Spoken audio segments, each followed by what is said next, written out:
Good morning. Today I am going to discuss first chapter of history of class 10, the rise of nationalism in Europe. In this chapter there is one specific topic, unification of Italy. And today I am going to discuss with you this very topic, unification of Italy. As we know that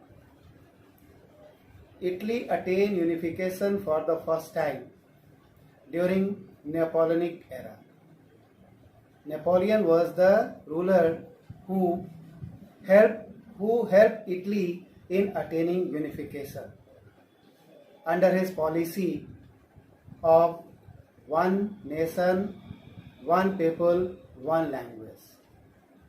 So Napoleon, after conquering different Italian-speaking territory, decided to merge them under one nation and name that nation Italy.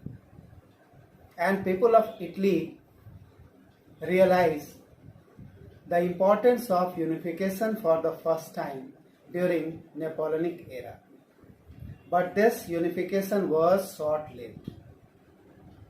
And the unification of Italy was fragmented in the meeting of Congress of Vienna. That means Italy was fragmented into number of smaller states. And this decision of Congress of Vienna was a setback to liberal nationalists of Italy.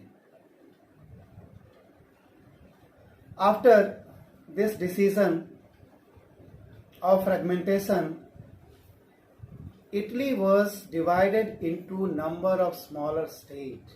To be specific, divided into 7 states. And out of 7 states, only one state was ruled by original Italian ruling house, and that state was Piedmont, Sardinia. What we understand by original Italian ruling house? By original Italian ruling house, we understand that the ruler follow Italian culture, Italian tradition, speak Italian language, right? And this Piedmont, Sardinia was the only state which was ruled by original Italian ruling house. Is it clear? Next, we try to understand the hurdles before the unification of Italy. The first hurdle was Austria-Hungary. Second hurdle was France and the Pope. And the third hurdle was the smaller princely states located in southern Italy. As we know that after its fragmentation in Congress of Vienna, northern Italy came under the dominance of Austria-Hungary, and the two important provinces which was required to complete the unification, namely Lombardy and Venetia, was under the control of Austria-Hungary. Rome, which is located in central part of Italy, was under the control of Pope, the papal state, and here France was assigned tasks to provide protection to the Pope. That means indirectly Rome was under the protection of French government. It was France which was given authority to provide protection to Pope. Right? And third, the smaller states of southern Italy, princely states of southern Italy, under the dominance of Bourbon dynasty of Spain, Duchess, Parma, Modena, right? And so any leader, any ruler who want unification for Italy will have to defeat these forces, namely Austria-Hungary, Pope and France, and third, the independent princely house of southern Italy. Right? Then we discuss about the leaders who played their part and helped Italy in attaining unification. Here we introduce 3 leaders plus 1 king who played their part and helped people of Italy in attaining unification. The first one was Mazzini. Second one was Cavour. Third, Garibaldi. And the fourth, the king of Piedmont Sardinia, Emmanuel II. It was said that if these 3 leaders and King Emmanuel II was not born in Italy, Italy never attained unification. Right? So, in course of our discussion, we will discuss the process of Italian unification. That means how Italy attained unification. And while discussing the process of Italian unification, we also discuss the role played by these 3 important leaders along with the King Emmanuel II. Let's start the process of unification of Italy. As we have just discussed, I have just shared with you that Italy was fragmented into number of smaller states, provinces, in the meeting of Congress of Vienna. And this decision of Congress of Vienna was not acceptable to the liberal nationalists of Italy. And they decided to challenge the decision of Congress of Vienna to fragment Italy into number of smaller states. And in order to challenge this, they formed a secret society, Carbonari. Right? So first initiative to attain unification for Italy was establishment of or formation of a secret society named Carbonari by Liberal Revolutionary of Italy. You can ask question, why secret society? Why not open society? We know that after the defeat of Napoleon, conservative bounced back, and in order to establish their dominance in Europe, conservative follow strict policy and did not allow liberal nationalists to raise their voice, to organize their movement, organize their opposition. Conservatives use harsh punishment and every sort of punishing, every method of punishing liberal nationalists. And that's why liberal nationalists decided to form a secret society. Right? So first society formed by liberal nationalists was Carbonari. Now one question came in our mind. What was the objective of formation of Carbonari? Carbonari was formed with two objectives. First, to challenge the decision of Congress of Vienna to fragment Italy into number of smaller states. Second, to keep the question of Italian unification alive in the minds of Italian people.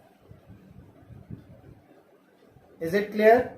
So, Carbonari was established with two objectives.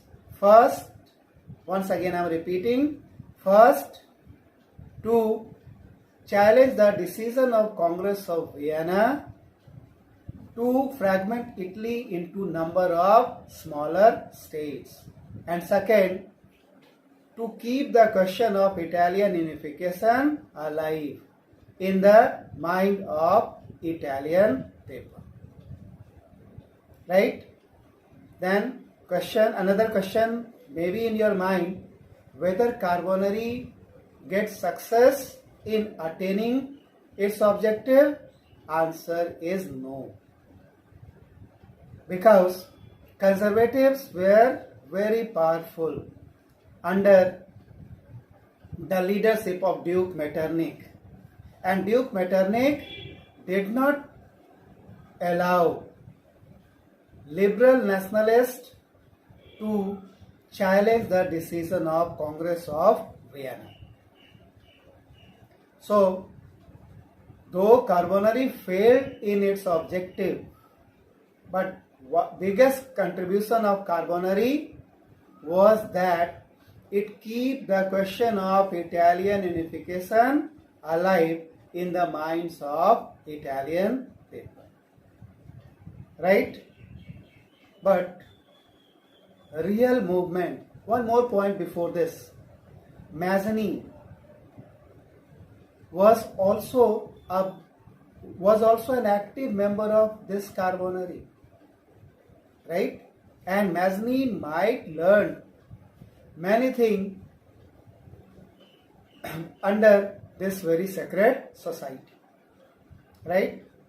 Now, real movement, one can say, started in the process of unification of Italy with the coming of Mazzini, Giuseppe Mazzini in the forefront. We know that Mazzini was known as prophet of Italian unification.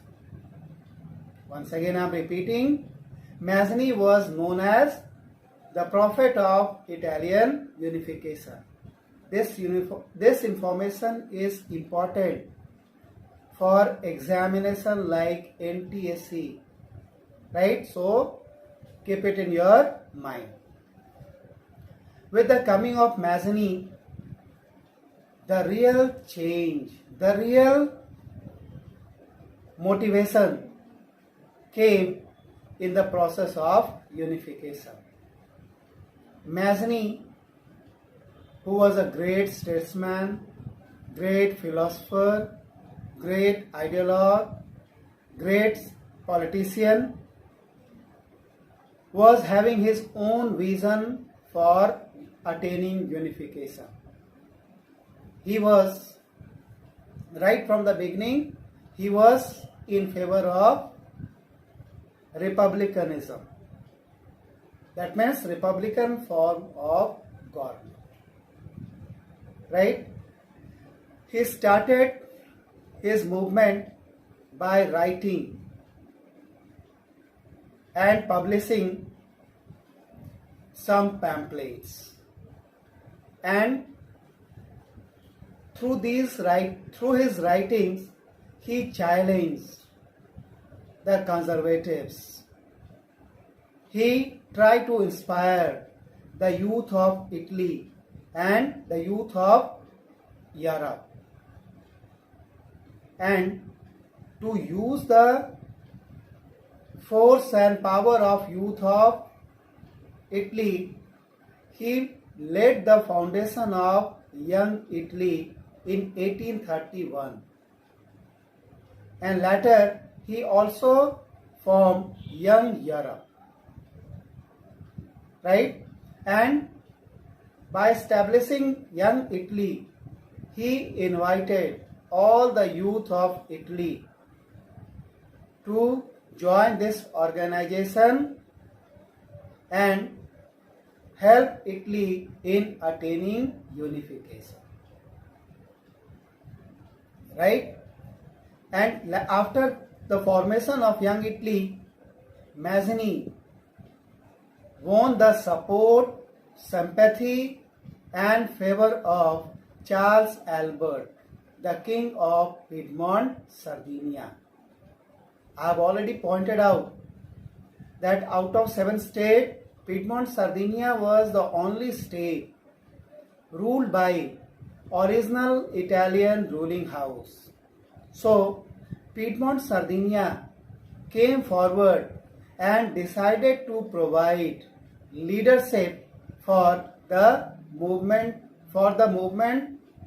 of unification of Italy, right? So all activity for attaining unification of Italy was taking place in Piedmont, Sardinia. Is it clear? So after the formation of Young Italy, Mazzini managed to won the support, sympathy and favor of Charles Albert, then King of Piedmont, Sardinia. After winning the support of King, he also won the support of priest. That means church, because we know that during this period, church played very important role in uniting people. So he won the support of religious leader, he won the support of king, and the most important, he won the support of youth of Italy. And after creating this platform, he was waiting for the right moment, right opportunity to explore his idea to attain unification. And time came. In 1848, we know that in Europe, there was a series of liberal revolution, and Austria-Hungary was also affected by this series of revolution.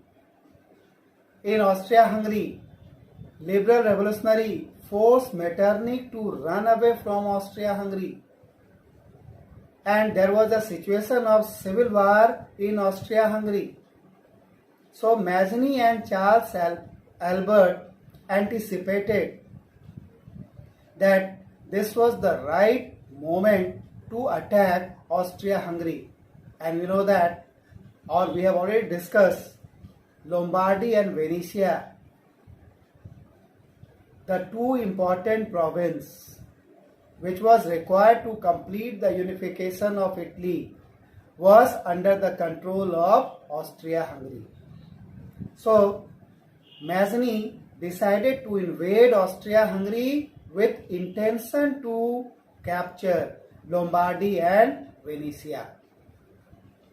But Mazzini and Charles Albert failed to defeat Austria-Hungary.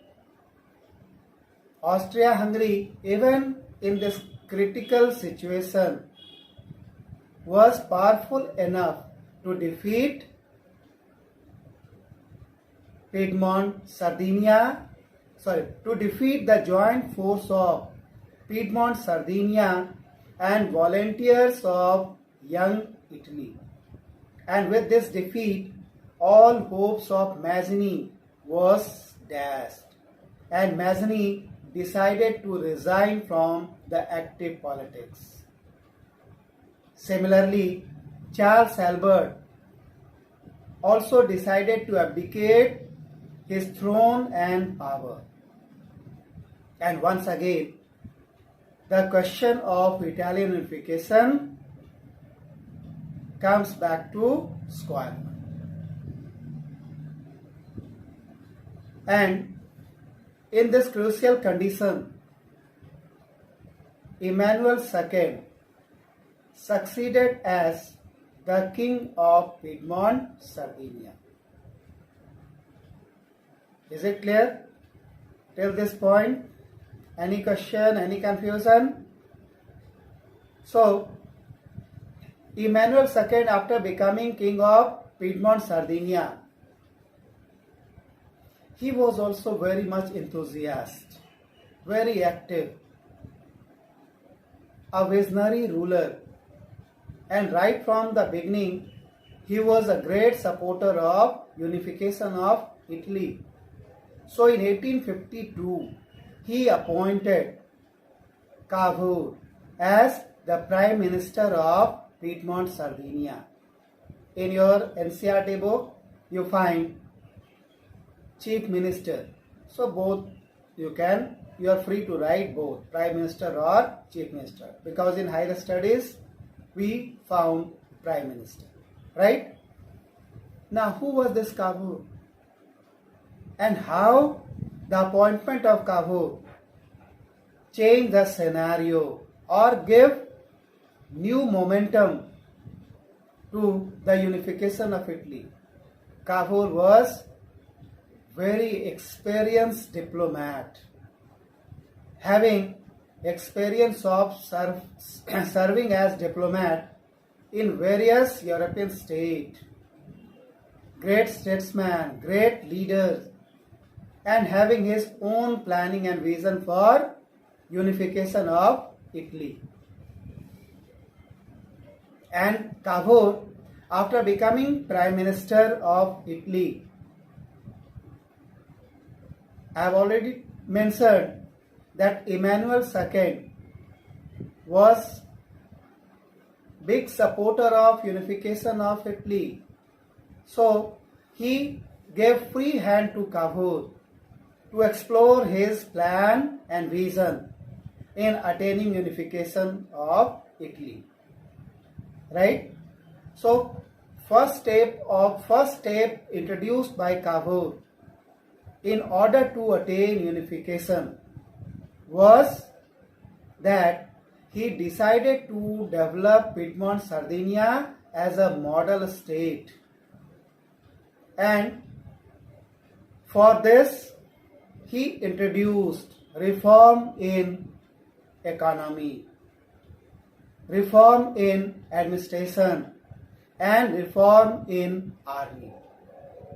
Reform in economy means he started industrialization, agrarian reform, etc. Reform in administration, he established centralized system of administration, passed certain laws to remove prevailing corruption in administration, and reform in army, modernization of army, strengthening of army, better training. Now, why these reforms was required? First, economic reform helps Piedmont, Sardinia in improving economic condition of the country. Administrative reform helps Piedmont, Sardinia to present itself as a model in administration, and reform in military, this was essential because Cavour knew without raising war against Austria-Hungary, Italy never attain unification. Right?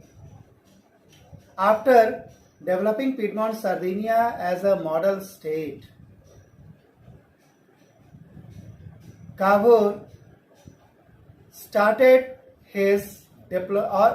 used his diplomatic skill to expose the issue of Italian unification, and he got opportunity in 1855 when Piedmont Sardinia attended the meeting of Congress of Paris. And in this meeting, Cavour exposed the question of Italian unification in front of European state. And at the time of voting, without any second thought, Cavour voted in favor of England and France.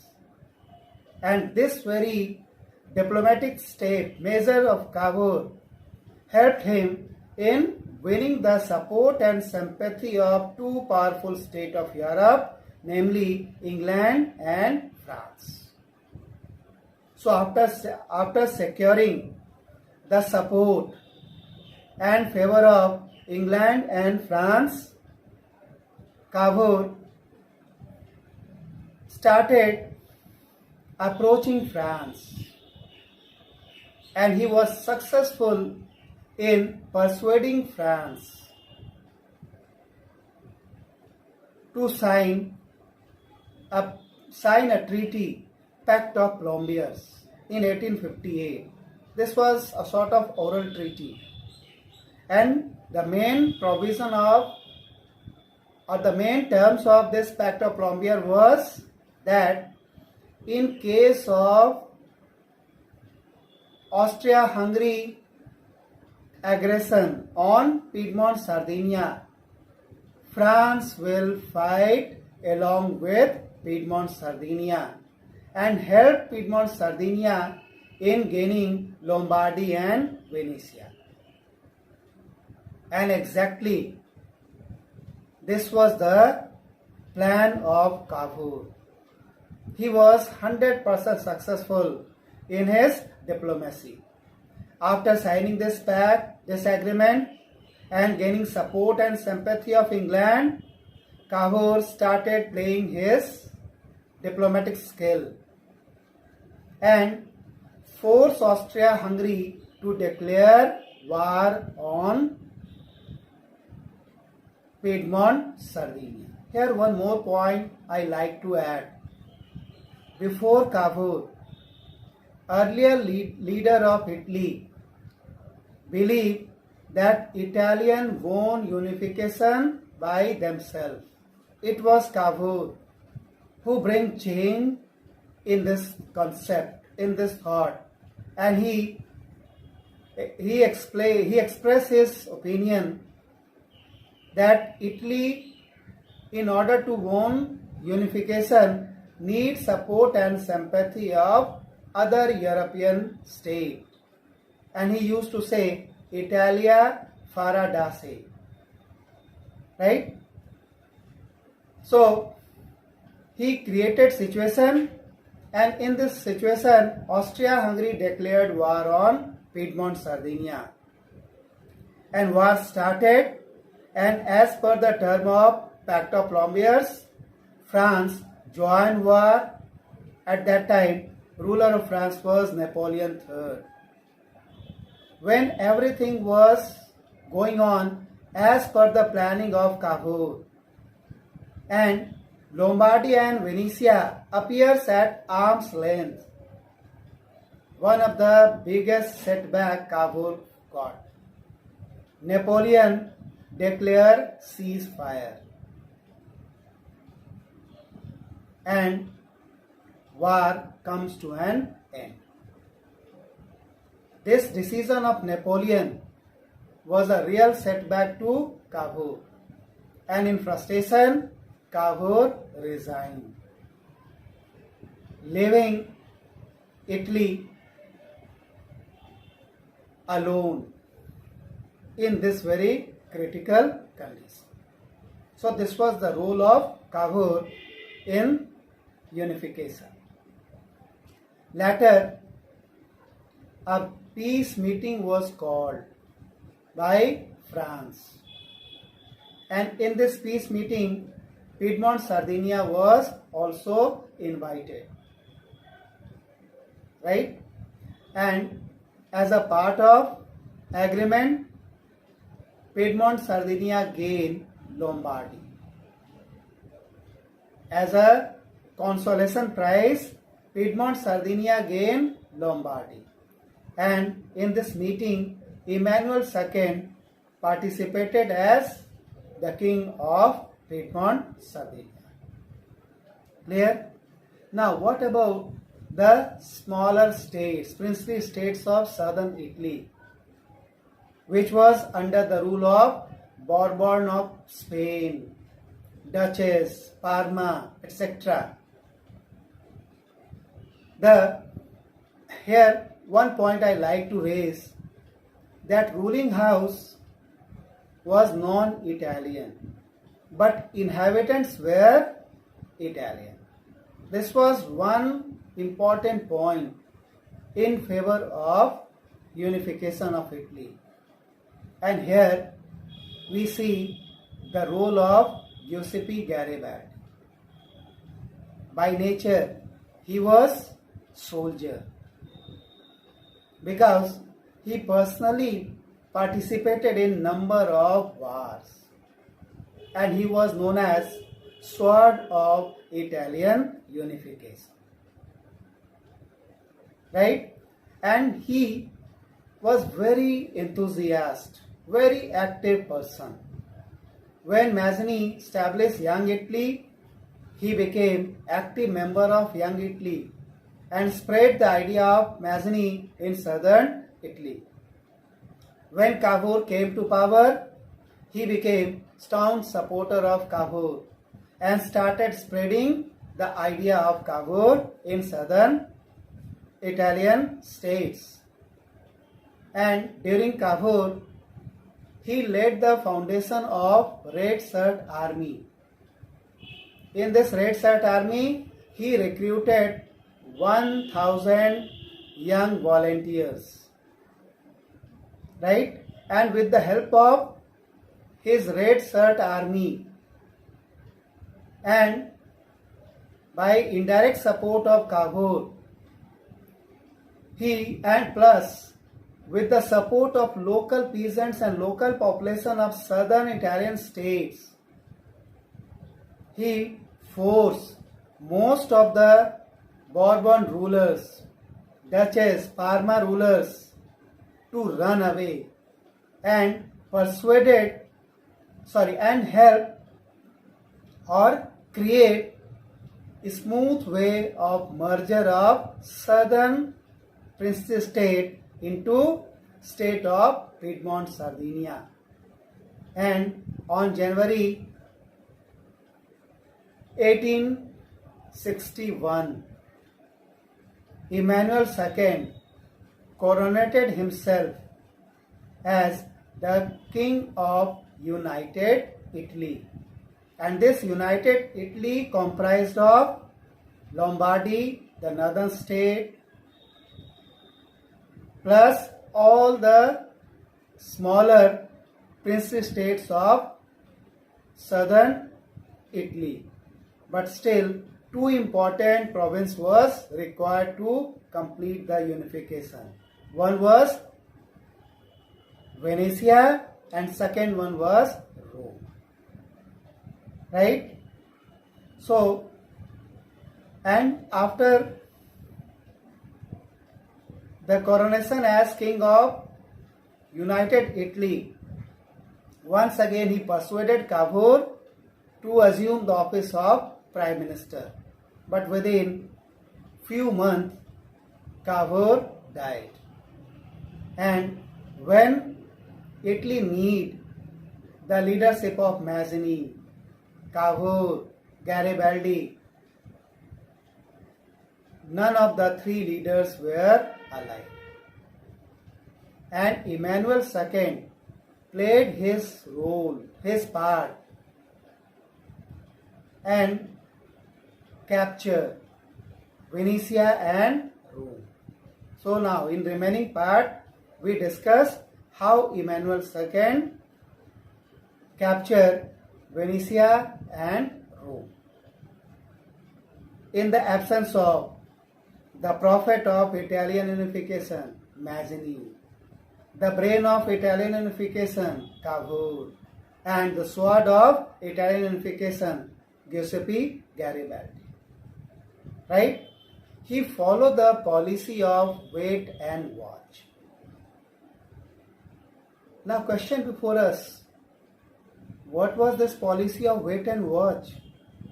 What he was waiting for and what he was watching? He was watching the movement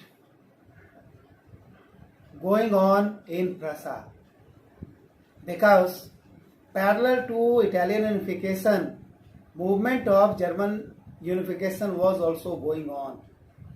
And Emmanuel II knew that Prussia will have to fight with Austria-Hungary and France in order to attain unification of Germany. So he was waiting for the war between Austria-Hungary and Prussia and Franco-Prussia war. And exactly he got opportunity in 1866 when Prussia declared war on Austria-Hungary.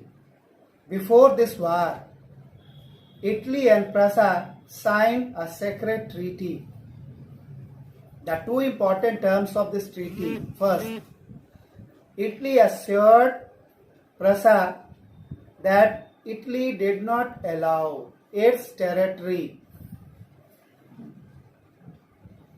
to be used by Austrian force against Prussian force. And in return, Prussia promised that in case of victory, Prussia helped Italy in gaining Venetia. And exactly war ended in favor of Prussia and Italy gained Venetia in 1866. After this, again Emmanuel II followed the policy of wait and watch. And this time he was waiting for Franco-Prussia war. And in 1870, Franco-Prussia war begins. And due to pressure of war, France was forced to recall his stationed army from Rome. And without wasting time, Italy sent her army, capture Rome, and declare Rome as the capital of Italy.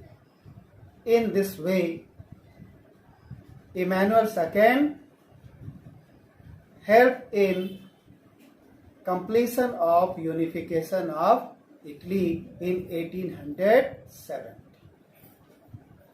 So this topic is one of the most important topic, and because with the unification of Italy along with Germany, which we have already discussed, we saw biggest change in political map of Europe. Plus, we also see how emergence of these two United States will change the coming politics of Europe. Right? So this is all about unification of Italy.